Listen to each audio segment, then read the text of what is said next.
ಬದಲಾವಣೆಯೇ ಬದುಕೆ. ಎಲ್ಲವೂ ಬದಲಾಗಿದೆ, ಎಲ್ಲರೂ ಬದಲಾಗಿದ್ದಾರೆ. ಆದರೆ ನಾನೇಕೆ ಹೀಗೆ? Is there any requirement for personal loan? Personal ಲೋನ?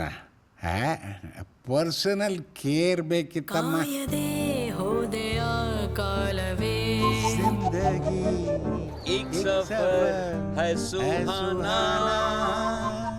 ಒಬ್ರು ರೆಕಗ್ನೈಸ್ ಮಾಡಕ್ ಆಗ್ತಿಲ್ವಲ್ಲೋ. ಎಷ್ಟು ಬೇಗ ಹೋಗ್ಬಿಟ್ಟಿದೆ ಟೈಮು. ನನಗೊಂದೊಂದು ಸಾರಿ ಅನ್ಸುತ್ತೆ ಜಗತ್ತು ಜೋರಾಗಿ ಓಡ್ತಾ ಇದೆ, ನಾವು ಸುಸ್ತಾಗೆಲ್ಲೋ ಒಂದ್ ಕಡೆ ನಿಂತು ಬಿಟ್ಟಿದೀವಿ ಅಂತ. ಆಗ ಕೆಲಸ ಮುಗಿಸಿ 5 ಗಂಟೆಗೆ ಇಲ್ಲಿ ಠಣ್ ಅಂತ ಹಾಜರು. ಈಗ ಎಲ್ಲ ಬದಲಾಗ್ಬಿಟ್ಟಿದೆ. ಅಂತ್ಯಕ್ಕೂ ಕಾಣದೆ ನನ್ನ ಈ ಜೀವ ಸೊರಗಿದೆ, ನೆನಪನು ನೆನೆಯುವ ಶಾಪವೇ ಕಾಲವೇ ವಿದಾಯವೇ ವಿದಾಯ. ಇಲ್ಲಿ ಕೆಲಸ ಮನೆ ಫ್ಯಾಮಿಲಿನ ಬಿಟ್ಟು ಅಲ್ಲಿಗೆ ಬರಕ್ಕಾಗಲ್ಲ. ಕಾಲವೇ ವಿದಾಯ.